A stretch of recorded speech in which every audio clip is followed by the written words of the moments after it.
The David Pakman Show at davidpakman.com.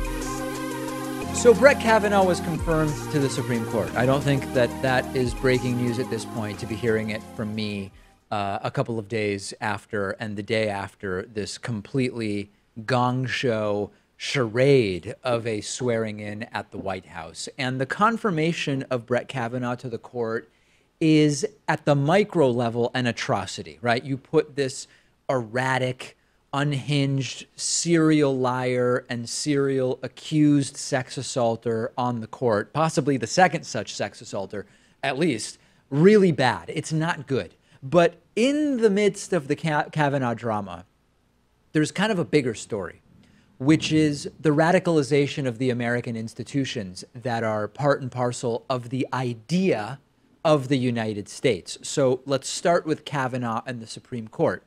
The Supreme Court, as an arbiter of justice and fairness, is under Trump even more just a de facto confirmation of corporate power and rubber stamp on the rights of the majority, whoever the majority happens to be, over the little guy, over women, over individuals. And the appointment, the confirmation of Brett Kavanaugh to that judicial body is only going to reinforce that. So the Supreme Court, as a pillar institution of the United States, has been significantly radicalized under Donald Trump.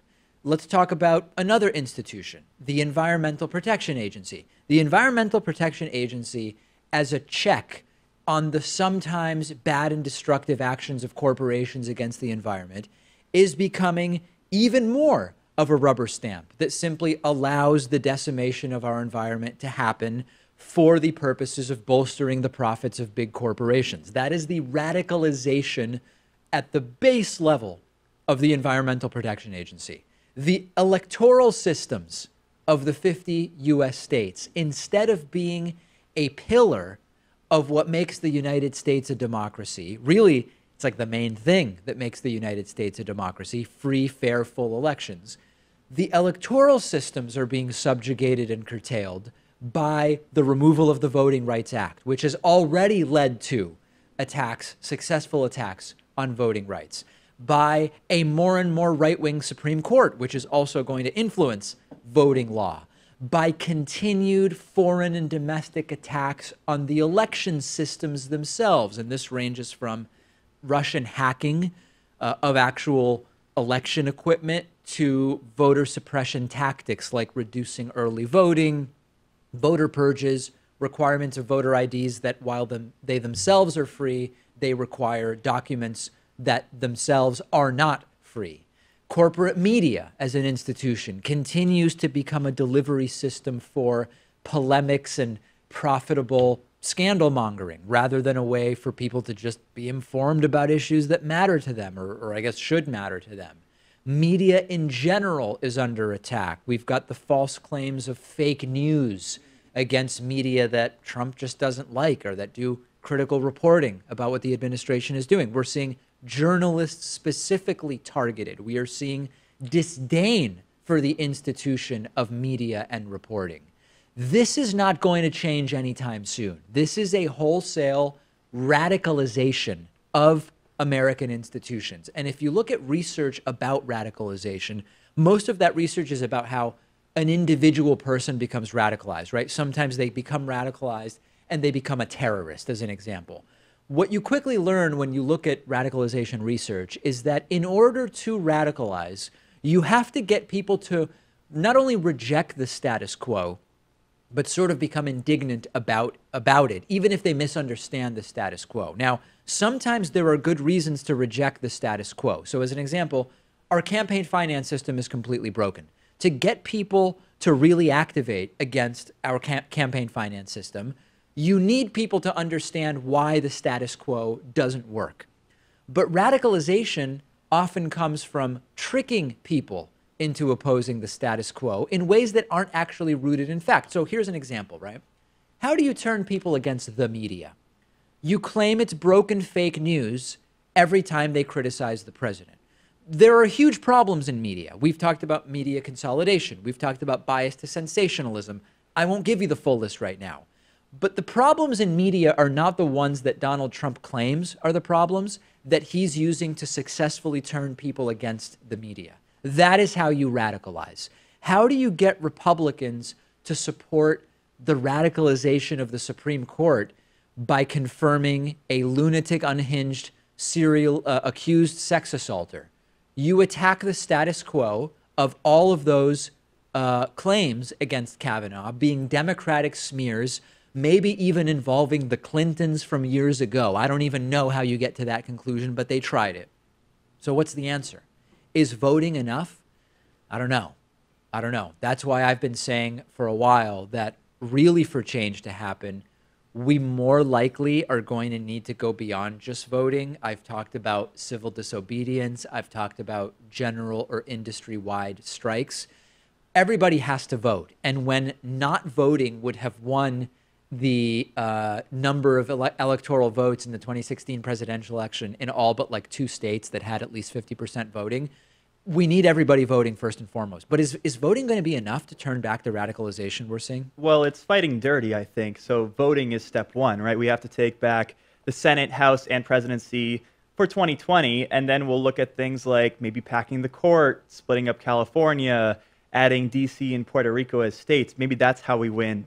But that's only if and when we actually get out and vote, which most people don't do, particularly in midterms, and then have to push a bunch of stuff through. So that gets me to my question. Do we need to attempt to bring elements of our economy to a halt to show that we're serious? Like, is it at the point where only civil disobedience and general strikes have even the potential to really change this radicalization? I don't know the answer. I want to hear from you. And what I want to hear from you about is, what will it take? And is simply voting actually enough? I want to hear from you about that. We don't often talk about Nobel Prize winners on the show, but I have to today because this year's Nobel Prize in economics is directly about one of the huge problems of economics today. And if you watched or listened to the show last week, I interviewed economist Steve Keen, and he explained to us different ways in which economics is falling short in explaining how the world actually works. And it leads to totally destructive policy. If you don't understand the basics of how economics works, and then you make policy based on those misunderstandings, you're going to have a bad time. You're going to make really bad decisions. One term that Steve Keen mentioned and that I've talked about is externalities, specifically negative externalities. One of the biggest areas where economics has not been able to really account for the negative externalities of our economic system is when it comes to the environment and when it comes to climate change. And this year, I am sad that this is so important that it won the Nobel Prize in economics, but also happy that it's getting attention.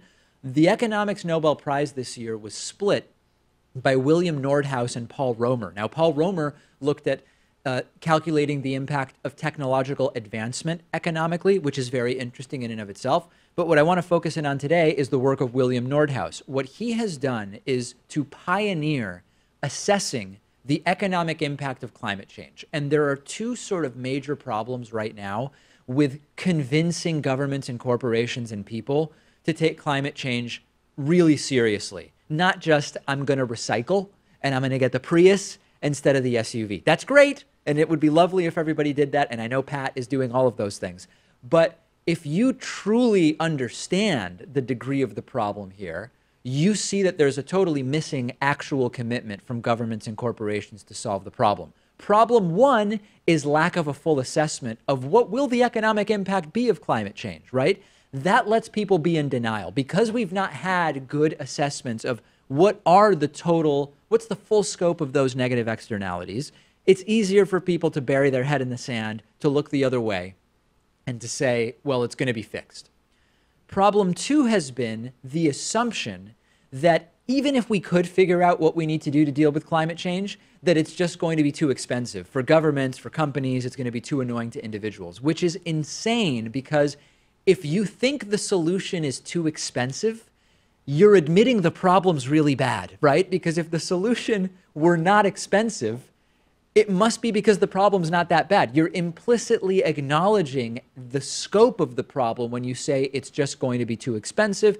I don't want to set my heat to 55 in the middle of winter. I don't want to bike to work or whatever. So what Nordhaus did is he developed a system from the ground up. It's a model which lets economists analyze the costs of climate change. And those models now are the underpinning of a new United Nations report on the dangers of climate change, which, by the way, are sky high. One takeaway from Nordhaus's historic work is that governments charging people for polluting is a good idea. Nordhaus was an early adopter of carbon taxes. Now, it's not the solution, but it's something that in the short term can be done. The biggest takeaway of the work of William Nordhaus is that the market has failed. The market has failed. We hear from so-called climate skeptics and free marketeers, I don't know what the right term is, that the market's going to take care of climate change. Before it gets really bad, what we have in mind for really bad is probably out of a science fiction movie. Before it gets, quote, really bad, naturally incentives will surface in the market and corporations and private industry are going to fix the problem. The big conclusion from Nordhaus's work, which by now should be obvious to all of us, is the market has failed. The market has failed. Nordhaus says climate change is a result of the greatest market failure the world has seen.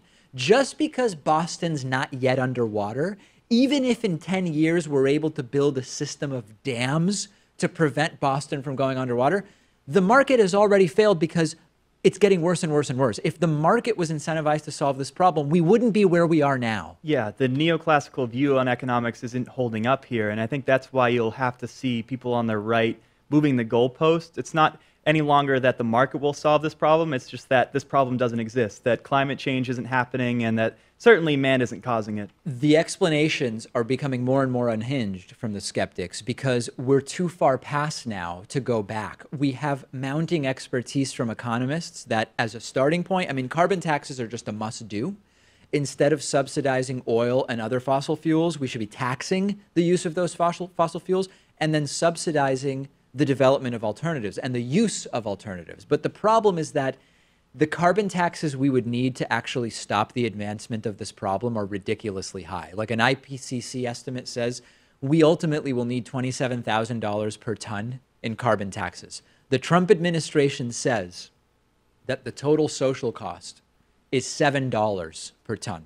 IPCC says we need to tax carbon at $27K per ton. Trump says we really only have $7 worth of social costs per ton. So we know that in the end, carbon taxes aren't going to solve this. We know that the market has already failed to solve it. We're going to need regulation, plain and simple. And the right says it's politicized. No, it's pointing out the reality of the situation. And the reality is that we're in huge trouble. And that's why it's depressing. But I'm glad to have the opportunity to tell you about the literally Nobel Prize winning work that is being done on this issue of climate change. I want to hear from you about this. I'm on Twitter at @dpacman, and the show is on Twitter at David Pakman Show. Quick break. We will be back after this. The David Pakman Show at davidpakman.com.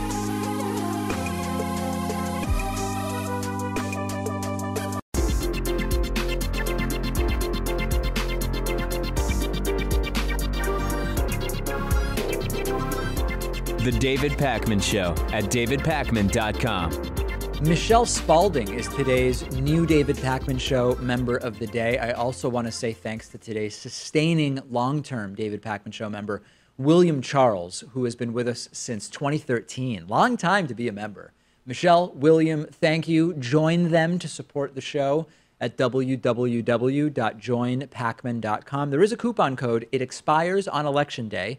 It is Vote Soon 18. Vote Soon 18 will save you 40%.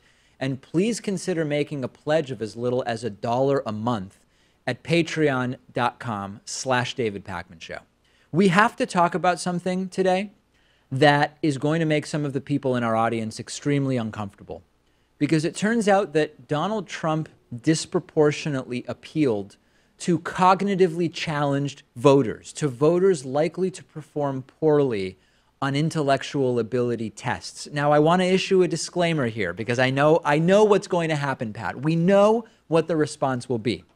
If you are a so-called race realist who wants to just go where the evidence takes us, if you're in the facts don't care about your feelings crowd, if you're against claiming to be offended, to shut down debate because being offended isn't an argument, I'm glad you're here, because you then must allow the facts to lead you where they may. And they lead down the path of Trump voters being as a whole less intellectually capable than Hillary Clinton supporters on a totally standard test known as a solid indicator of intellectual ability. This doesn't mean every Trump supporter is dumb. This doesn't mean that some smart people don't support Donald Trump. It just means that in total, in the aggregate, Donald Trump was disproportionately supported by voters with lesser intellectual ability and more cognitive challenges than Hillary Clinton. The research team was led by Yoav Ganzach of Tel Aviv University. Now, if you're a race realist, you should really believe these results because Jews supposedly are the smart ones, according to the race realists. And we've got a guy from Tel Aviv University named Yoav Ganzach who's going to give us the results. This is the most credible source of information on this. How can you argue against that? For the race realists, absolutely, of course. Yeah. The study analyzed data from the American National Election Studies report, and it points out that, quote, intellectual factors played an important role in the 2016 election. These results suggest that the 2016 presidential election, U.S. presidential election, had less to do with party affiliation, income, or education, and more to do with basic cognitive ability. The subjects of the study were given a basic verbal abilities test, which is widely accepted as a pretty good indicator of overall cognitive ability. And the Trump supporters were under-equipped relative to Hillary Clinton voters. Higher verbal ability, education, cognitive ability were associated with supporting Obama over Romney in 2012 and with Hillary over Trump in 2016. This is interesting on a few levels. First of all, we were told Trump won because of economic anxiety. The data now show that that was mostly an empty explanation. It wasn't a good explanation. However, we do see evidence that fear of losing social status as well as racist and sexist beliefs were positively correlated with support for Donald Trump. We also know that racism and sexism are affiliated with lack of intellectual capacity overall. That's an interesting data point. We also have another study unrelated to this one that points similarly, which says the Democrats who chose to cross party lines and vote for Trump were disproportionately the ones who engaged in lower levels of critical thinking. Hello, another data point that suggests that Tel Aviv University study, that the Tel Aviv University study is onto something. So I'm ready for the hate mail. David, you guys are never going to win by insulting Trump voters. I'm telling you this because it's apparently the reality based on the facts we have. The reality doesn't care about how you feel about these results. What does it tell us about winning elections, though? That's really the question, because we know that playing off of people's basic fear-driven instincts works really well. We've known that for a while. People are not going to make informed analyses. They are overwhelmingly going to react instinctively. That's not new. There's something called the Dunning-Kruger effect. I interviewed David Dunning about it some years ago. The Dunning-Kruger effect references people who lack the cognitive ability to understand why they misunderstand something. So the question is, what do? We know that things are never as simple as simpletons make them seem. We know that real life is complex. It's mostly gray area. But is that just a loser's path? Look at John Kerry versus George Bush, for example. I'll put aside the potential irregularities in Ohio during that election. Do we play the game to win? I don't know the answer. I really don't know the answer here, and I want to hear from you about it because I don't know what we had a call about this last week, something along the lines of, should Democrats use the tactics of the right to win in order to then actually do a progressive agenda, or are we, quote, stooping to their level if we do that? And, if we don't start winning, things are going to get way worse. So I think at a certain point, from a purely pragmatic perspective, you've got to say, we need to start winning, at least using the tactics that we know work. hey, let me give you an update about what's going on with Politicon. Politicon is a political convention that is taking place not this weekend, but next weekend in Los Angeles. It involves a lot of very toxic and unproductive debate, but a lot of big progressive names have been invited. And so when I was invited, I said I should do it, even if the debates are not individually that delightful. I think just being included in this group is a really, really good thing. Initially, I was going to do one debate plus 2 panels. Everything exploded where it wasn't clear that I was doing anything. I was put on a panel about the future of Democrats, and I said, okay, I mean, I can do that, but I'm not a Democrat. I don't know if I'm the right person, and I think that panel maybe is no longer happening. I'm on another panel called Should We Be Socialists, which is an interesting one about whether Democrats should run more as socialists. Now, I'm not a Democrat or a socialist, but it's an interesting topic, and that's going to be moderated by Sam Cedar. As of right now, I'm on the panel with Kyle Kulinski of Secular Talk, Bakari Sellers. It's been going back and forth between whether the 4th panelist is Marcos Moulitsas from Daily Kos or Anna Kasparian from the Young Turks. I don't know. The problem is I don't think there's any socialists on that panel, and I'm not a Democrat. So it seems if the conversation is, should Democrats be socialists, you should have at least some of each. I don't think there's a single socialist on the panel, but we're going to talk about it. Might as well just change the topic at that point, right? Yeah. Rather than getting a whole new list of guests, just change it to something else. Should we be social democrats, maybe? Maybe that's a better way to go, yeah. Then I was put on a panel about fake news, which was supposedly going to be moderated by Sally Cohn. The panelists were going to be me and 3 others. I was told it's confirmed. All of my events were on Saturday, so I went ahead and booked my flights. And then it popped up that it seemed like I'm just debating someone named the Roving Millennial. The Roaming. Roaming, yes. Roving or Roaming? The Roaming Millennial. Roaming Millennial, who I Googled, and it appears to be a mid-20s white nationalist woman. I was never asked, do I want to debate her? I never agreed to that. I don't know how it turned up. And then now it looks like maybe they're moving back off of that, and it's going to be a panel format about fake news. You know, the problem I have is, if I'm going to debate a white nationalist, I can't debate them about fake news and pretend like it's just normal to be a white nationalist. The topic would have to be, you're a white nationalist, right? I mean, yeah, that's... the topic doesn't make sense, and the matchup doesn't make sense. They're 0 for 2 on that front. But yesterday, big breaking news, I was proposed to have a panel/debate where it would be Kyle Kulinski of Secular Talk teaming up with me against Candace Owens. Candace Owens, and we don't know if it's Candace and Charlie Kirk. They're both part of this thing called Turning Point USA. I think it's some right-wing activism thing. Or Candace Owens and former CIA agent Dan Bongino, who just makes I think he just now criticizes Democrats and the left. I don't know exactly what he does. Either way, I think that's going to be pretty interesting. Kyle was told that it's Candace Owens and Charlie Kirk. I was told that it's Candace Owens and Dan Bongino, so maybe they haven't worked it out. But that is actually an interesting debate. I went ahead and changed my flights. That's going to be on Sunday, so now I'm coming back the following Monday. It could all get canceled, but as of right now, that's what I'm doing. And if you could indulge me, what's the topic for that panel? Oh, yeah. They have it called something like, how are we going to get along?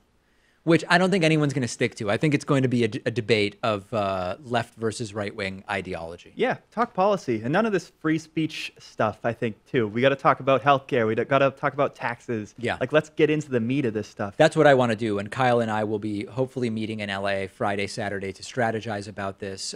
They could back out, the people on the right. Lots of people, lots of right-wingers have backed out. I'm not cleared to talk about some of the right-wingers that have backed out, but many of my friends thought that they were doing certain things at Politicon, and they aren't. So it's next week. It should really get figured out definitively. It should be figured out definitively pretty soon. Anyone who wants to go can go. I mean, tickets are available online. Google Politicon tickets. It's in Los Angeles. I know that there are people already who have written in saying they are going to make the trek out to Los Angeles. Listen, this is why we have the show. This is why we have membership. We have a need to be out there. We ask for support on Patreon. This stuff is important. We're able to do all of this different stuff because of the infrastructure that we've built. And this is the latest. And a Kyle Kulinski, David Pakman versus Charlie Kirk, Candace Owens debate, I think, could do really, really well for exposing the sort of emptiness of some of the ideologies that people on the right have been purveying relatively successfully. Yeah, I hope it pans out. I really do, especially because we're only 9 days away from the I event. know. But seeing how so many other of these panels and these debates have just been getting canceled, Yeah. they're never booked in the first place. Yep. Who knows what will happen? Yeah, they. I don't want to say more, but let me just put it this way: I hope someday we all come clean. I think people are maybe waiting for after Politicon with the right wingers who effectively chickened out of certain debates. I think people in the audience would be stunned to hear who some of those individuals who claim to be all about debating and then letting the best ideas rise to the top like cream on top of milk. Yeah, we're going to hopefully someday tell those stories. And by the way, quick note before we go to a break, we are keeping audience questions. When I floated getting rid of audience questions, deluge of 99% people saying, do not get rid of audience questions. Wow. We like the curated nature of audience questions on Friday, distinct segment from live calls. So we're keeping them, and we have some good ones this week, and people have been submitting them, and I encourage you to keep submitting those. This is a great time to be a viewer of the David Pakman Show Absolutely. with all the Politicon stuff coming up. Oh, yeah. And with audience questions here to stay. New studio coming up, and all sorts of exciting things. So make sure you're following the David Pakman Show on Instagram at David Pakman Show. If you want to see behind-the-scenes pictures of last week's conference in Las Vegas and next week's Politicon, I will be backstage posting pictures, Pat, from the green rooms, if I'm allowed in and they don't cancel everything I'm a part of, at david.pakman on Instagram. Follow the show, follow me. Quick break. The David Pakman Show at davidpakman.com.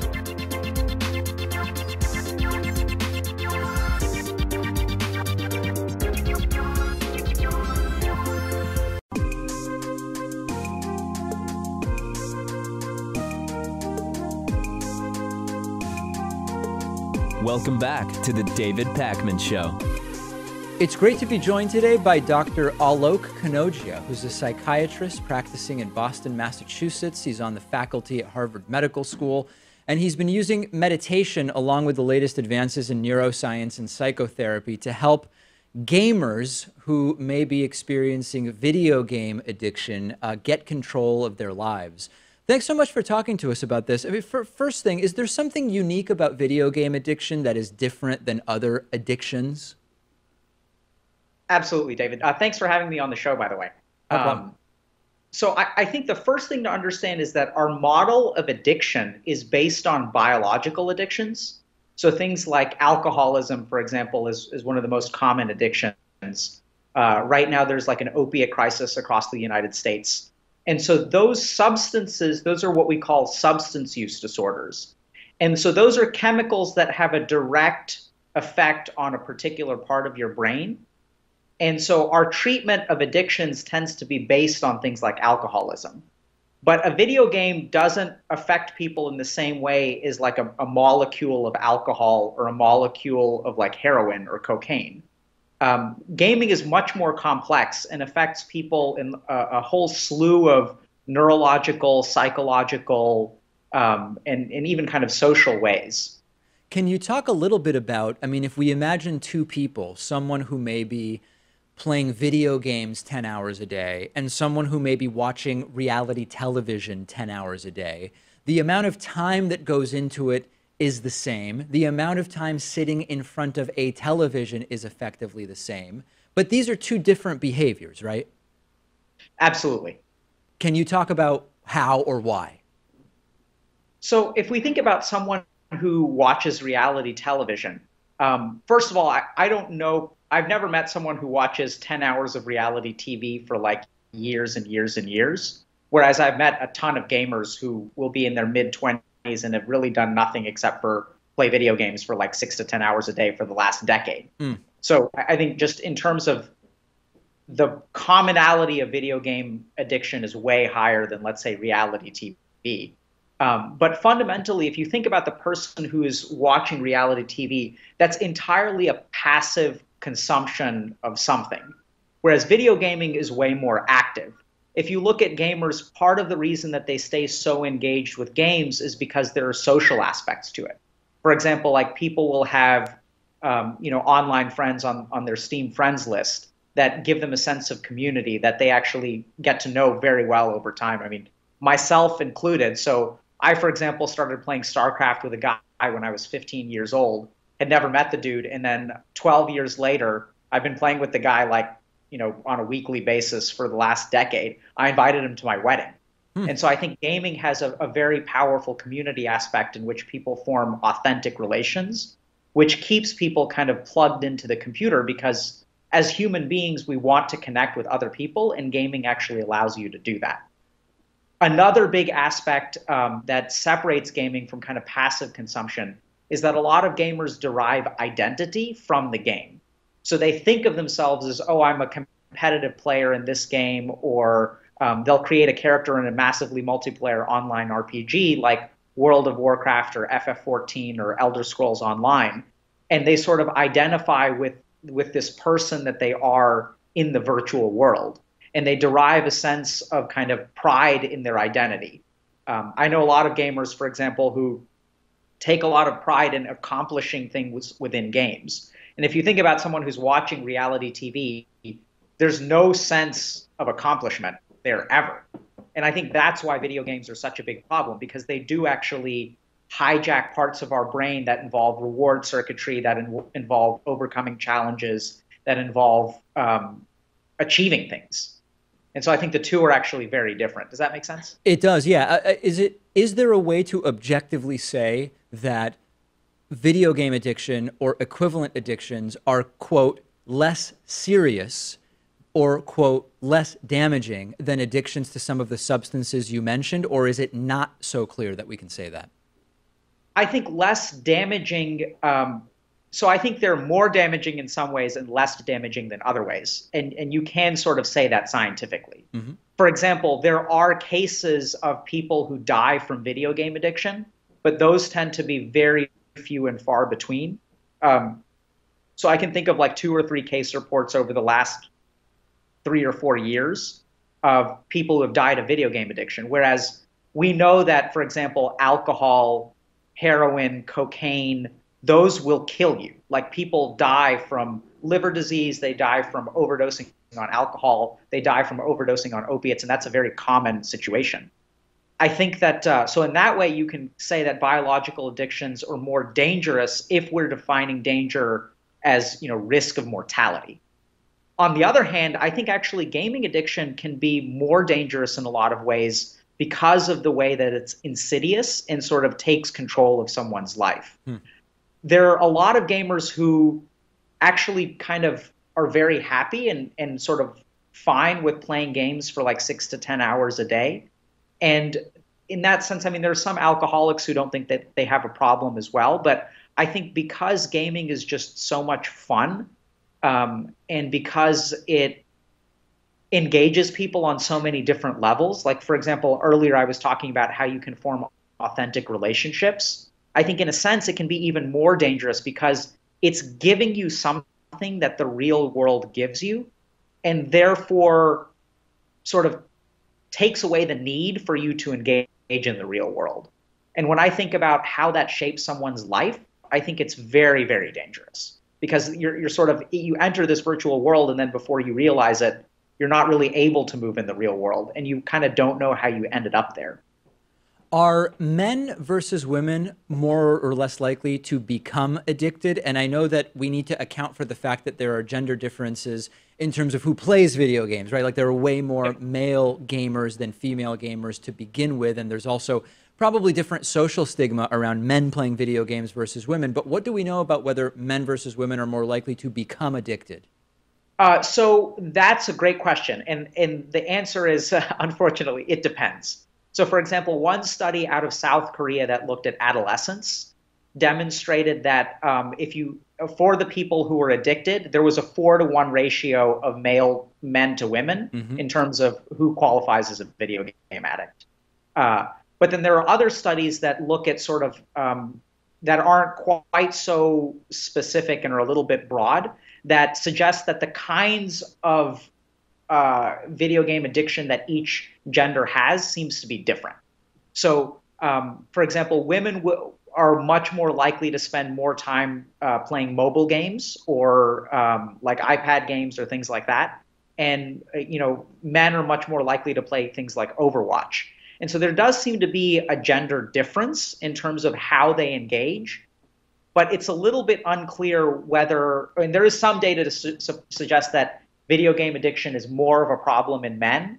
But then there are other pieces of data that are less, how can I say this, that are less high quality, which suggests that the amounts of addiction may be comparable if you look at it in the right way. And one example of that, for example, if you lump internet addictions into social media addiction and gaming addiction, women are much more likely to be addicted to social media, and men are much more likely to be addicted to video games. And so some people hypothesize that that's actually a common disorder, and it's kind of like an internet addiction, in which case it's kind of the same. Is that too complicated of an answer? No, not for me. And we have an extraordinarily smart audience, so I can't imagine it would be too much for them either. Let me ask you this. When it comes to treatment of video game addiction, is it mostly psychotherapy, cognitive behavioral therapy, or I guess let me ask it in a different way. Some conditions like OCD or others that we have different degrees of understandings for, we've found that there is some success in treating them with different types of medication, right? Pharmacological treatment. Is there anything like that for video game addiction, or is it mostly in the realm of psychotherapy? So that's a fantastic question. And the short answer is video game addiction is so new that we actually don't have a good treatment for it. It hasn't been well studied in terms of randomized controlled trials. But once again, the most high quality research on video game addiction comes out of South Korea. And there are some studies that show that, for example, there's a specific medication called Wellbutrin or bupropion, which has been shown to help people treat it. So it's a medication for depression, ADHD, and can even help people with nicotine addiction, so smoking cessation. And that seems to be the medication that works the best for helping people who have a video game addiction problem. At the same time, there are multiple studies that suggest that cognitive behavioral therapy is effective, tends to be equally effective to other kinds of therapy. Excuse me. And then there are some studies that suggest that combining the two, which tends to usually be the case, is superior to doing either one. In my personal experience, I think that video game addiction is kind of a complicated entity. I don't think it is a disease the same way that, let's say, cancer is a disease. And so when I work with people with video game addiction, I try to understand what is it that keeps them sitting in front of the computer screen. Is it some form of social anxiety? Is it because they're afraid to take chances in the real world? Is it because they just find the game to be more engaging than the rest of life, which is frequently the case? And I think ultimately the most effective treatment for an addiction is to really target individuals and try to figure out, is this like a social thing? Is it an identity thing? Is it like a dopamine thing? Is it a way that you cope with your problems? And so you have to kind of understand why the person is addicted to the game, and then you kind of target that treatment. What worked for you? I mean, people would have no necessarily reason to know, but you almost failed out of college because of excessive video gaming. I don't know if you'd call it a gaming addiction. What ultimately worked for you? I mean, so I found something else that really interested me. So I think a big problem with a lot of gamers, and this is going to be a little bit of a roundabout answer, but a while ago, one of my supervisors once explained to me that a smart kid in school is actually like a special needs kid. That if you have a kid who's intelligent, they actually require a certain kind of stimulation and challenge in order to keep them engaged and successful at school. And when I work with a lot of video gamers, there's a very common pattern of these guys are smart. They're actually smarter than the average population, and there's data to support that. And so early on, what happens with these kids is they go to school and then they get bored because, you learn arithmetic on Monday, and then for the next 2 weeks, all you're doing is arithmetic because school moves at the pace of the slowest person in the class. And then you give a bright kid something like a video game where the second you beat level 1, a more challenging level is waiting for you. And that's incredibly addictive. Just the intellectual engagement that moves at your own pace is incredibly addictive to someone who's smart. And so what happened for me is I found something else that I found so engaging and that I could kind of grow and move at my own pace in learning. And that happened to be like meditation and Eastern medicine. And I basically decided that I wanted to become a monk and found that just to be really engrossing. So when I work with gamers now, one of the key principles for treating an addiction and how to overcome your addiction is to find something that you care about just as much, to find a competing interest. Absolutely, so absolutely fascinating. And I thought when you said meditation, I thought you were going to say downhill ski jumping you found, which you just loved so much more. But meditation makes more sense, I think, for sure. We've been speaking with Dr. Alok Kanojia, who's a psychiatrist here in Boston, Massachusetts. Thanks so much for talking to us about this. Thanks a lot, David. The David Pakman Show at davidpakman.com.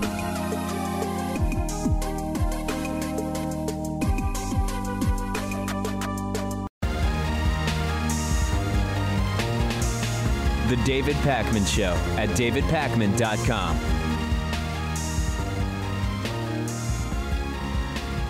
The voter purges are happening, and we've only got 3-4 weeks to fix it. I guess we are. Is today the 3-4? We're either 3 or 4 weeks away because it's Tuesday. November 6th. Yeah, so right? it's 4 weeks. 4 weeks away. 31 days in October. That makes sense. And there's only 4 weeks to fix it to the day if you've been kicked off of the voter rolls. And I don't even know where we could approach this story from like 10 different angles, but I'll tell you one sort of data point, which is that there's a growing federal lawsuit against the office of Brian Kemp. He's the Secretary of State of Georgia. And the lawsuit against Kemp says that for the last 2 years, he's been using a racially based method to remove about 700,000 voters, legitimate voters, people who should be on the voter rolls, from the registered voter list. And not only has their methodology for removing voters been racially tinged, they also aren't even notifying voters of their removal so that voters would know. And the deadline to re-register is, lo and behold, today. So from what we know so far, it's disproportionately Democrats and non-white voters who have been removed. What is Kemp, the Georgia Secretary of State, saying? Well, he's weaselly. You really have to look at the letter of what he's saying to understand what's going on. He put out a statement which says, quote, "This threatened lawsuit has no merit. To be crystal clear, Georgia has never used data from the cross-check program to conduct list maintenance in any capacity. 0 voters have been removed from the rolls based on cross-check data in this state. Greg Palast is completely blind to this indisputable fact in his pursuit of a sensationalist headline. Real journalists have already reported that Georgia does not use this data for list maintenance. Frankly, Mr. Palast should be embarrassed, and any credibility that he had left is now completely destroyed." A lot of focus on Greg Palast, not so much focus on the 700,000 people who are no longer on the voter rolls. He's focusing on cross-check, but cross-check is not the only way people are now being removed. His statement can be true. In other words, it can be true that they're not doing list maintenance with cross-check data, but they're still applying other methods to purge voters, period. And this isn't even the first time Kemp has been accused of this. The same guy was sued in 2016 for the same thing right before the presidential election. We're dealing with horrible people here. In 2017, just after the lawsuit was filed over what happened in 2016, the computer server, which was crucial to figuring out what happened in Georgia, bad luck, Pat, it was wiped clean. What a terrible coincidence. The exact server that we needed to see whether illegal voter purges has happened just wiped clean. Oops, must have bleached it. What, did they wipe it with a cloth or something? They wiped it with cloth. Yeah, they wiped it with cloth and did a very extensive used the extensive methods that Trump thinks exist. The state of Georgia has a website so that you can check if you're registered. We're linking to it in the YouTube video description. You can also just Google Georgia My Voter page. It should be the first thing, the first result that comes up. But the problem isn't just in Georgia. There are similar lawsuits all over the country.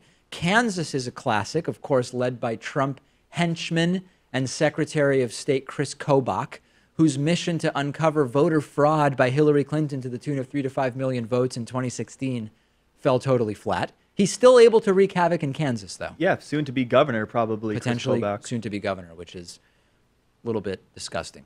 Yeah. This is part of the Kavanaugh solution, right? It's really important to understand the connection between this and Kavanaugh. Republicans are pushing anti-democracy all over the country in multiple institutions. Voting is one. Republicans, with Kavanaugh as a rightward move from Anthony Kennedy on the Supreme Court, going to have this wide open door to put more laws in place at the state and national and local level to prevent people from voting, specifically people they don't want voting and they know how to do it. Here's one idea. Maybe people receiving certain types of federal or state aid shouldn't be allowed to vote until they get off of that aid. That's been floated already. Would that pass under the current Supreme Court? I don't know, but these are the ideas they're thinking about. This could exist in dozens of iterations, but that's like a kernel of an idea. And you're going to need the Supreme Court for that stuff. And now they have an even more radical Supreme Court with Brett Kavanaugh. And to those who say, well, Georgia's a red state, so what does it really matter? Democrats aren't going to win there anyway. You're wrong, because there are 14 House districts up for grabs. You know, many of those are in Atlanta and the suburbs, Savannah, the same thing. And Democrats could definitely make a play in some of those races. Not only that, I think Georgia has the first sort of prominent major party black gubernatorial candidate, I believe. I think there's a Democratic woman who's African-American who's running as well, and that has escalated the attempt to reduce early voting hours in Democratic and black areas. And they don't have any Senate elections this time around, but they will in 2 years. And I actually remember in 2016, after the Access Hollywood tapes came out, they were saying that Georgia is in play for Hillary Clinton. So look at that state going forward, and this stuff will certainly affect that. Make sure that if you believe you are registered, that you actually are. In every state, there's a website, or I think every state. I don't know exactly what's going on in some of those states, but I know most states do have websites where you can confirm your voter registration. Hey, last week we had like one of the most cringeworthy moments on the show where I can't even believe this happened. We got a voicemail, which I thought was asking me about the dating website Tinder. And it was actually asking me about tenure. And I answered the entire thing as if they were asking about the dating website. Totally cringeworthy. Let's listen back to just a few seconds of it, now knowing, as many people wrote in and said, David, the guy wasn't asking about Tinder. He was asking about tenure. Take a listen to this. We have a voicemail number. That number is 219-2-DAVID-P. Let's take a listen to the a voicemail that came in early this morning. Hi, David. I just wanted to know what your thoughts on tenure is. So like, if you believe if it's a good thing or a bad thing, whether or not it helps students or hurts them. Yeah, just wanted to know your opinion on it. Thank you. I don't think that Tinder, which is a dating app, is objectively good or bad. You always will hear people who take very black and white positions, like, for example, meeting over the internet is simply not as good as meeting people in person. So he was asking about tenure, and how I figured students use Tinder, so maybe he's talking about that. But he was talking about tenure, okay? So we should just deal with that, right? Now looking back at it, it's pretty funny because he does mention students. But yeah, I thought he said Tinder as well. Students dating as opposed to meeting on campus, out at meeting online. So listen, there's some obvious pros to tenure, the institution of tenure. It does protect teachers from being fired for political reasons or non-work related reasons. It prevents school districts from firing experienced teachers who are now earning more money to hire cheaper teachers who are also less experienced and not as good for the learning environment. It protects teachers from being fired for teaching unpopular stuff or controversial stuff or challenged curricula. But of course, you have to also consider that it protects teachers who are doing terrible jobs, or teachers who may be, for example, violating certain standards, but not so much that it would be sort of exempt from tenure protections. You can make the argument that tenure creates complacency, but I would argue against that, because teachers don't mostly get into teaching and get the master's degree and relatively low pay in most of the country, although in some places teachers make good money, to just be complacent. They really, it's a lot of work to become a teacher. They do it because they want to teach. You know, I don't think that's a strong argument against tenure. That's pretty good damage control there. You think? I think maybe you'll be able to recover from this controversy. Big picture, okay. I think that I believe, not I think, I believe that the benefits of tenure outweigh the costs. I think there are other ways to mitigate the possible downsides of tenure. And I think when we consider what it is we're looking to do in education, tenure provides some really important protections for teachers that in the long run benefit the students. Can tenure be misused? Of course. Are there free riders anytime you have any form of insurance? And tenure is a form of insurance, right? It's a job insurance or a job guarantee or a job protection for tenured teachers. You will always have people misusing that or who are free riding, but I've not seen evidence that the system needs to go. So I am for Tinder and I am for tenure, although people could misuse either or both, and I've seen it done. I know college professors who are misusing Tinder but are tenured, and it works. It's a free country we live in. I swipe right on both. Exactly. What that means, I don't know, but we will talk about that after the show and off camera, Pat. Thank you. We do have a voicemail number. That number is 219-2-David P. Here's an interesting thing. A caller says his girlfriend's refusing to vote. Take a listen to this. Hi, David. I'm a college student living in Minnesota. Right. I'm 21 years old, or I'm 20 years old, and my girlfriend is about the same age as me. She's 21. She's also a college student here, and she is quite reluctant to vote. I was wondering, and the reason she says that she's reluctant to vote is that she doesn't feel like she has the time to inform herself on the candidates as much as she should to vote. She's not as involved politically as I am. I'm pretty progressive, basically in line with you and Kyle Kulinski, but she considers herself more towards the centrist while not super informed on the issues. What do you suggest I say to try and get her to vote more? And I don't care how she votes. Well, I have preferences, obviously, but Sure. The important thing I see is getting her and other people to vote. What do you suggest for that? Thanks. Bye. Point one, not voting is not a neutral decision. When you don't vote, you are making a very definitive decision. Number one, generally it helps the right. Maybe she wants to do that, maybe she doesn't. But not voting because she doesn't feel informed on the issues is still making the election potentially change in terms of its result. Not voting would have won the 2016 presidential election by electoral votes easily in 2016. Only in 2 states was the plurality voting for someone, right? So the non-voters, if that was a contingent, would have gotten way more electoral votes than Donald Trump and Hillary Clinton if we consider it that way.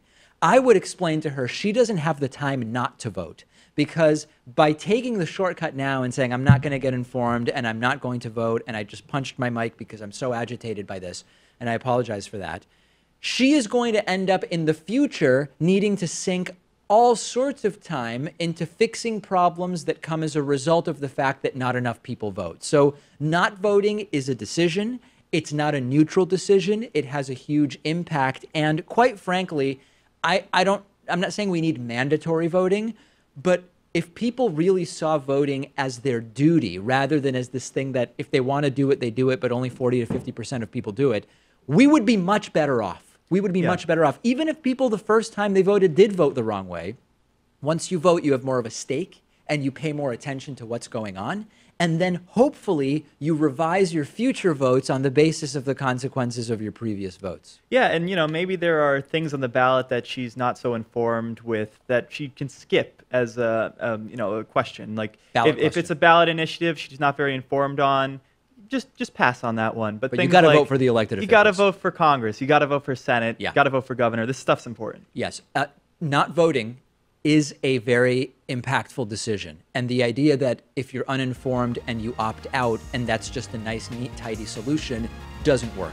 Great bonus show today, including a gun-toting Lyft driver that I had in Las Vegas over the weekend. Good bonus show today. Don't miss it.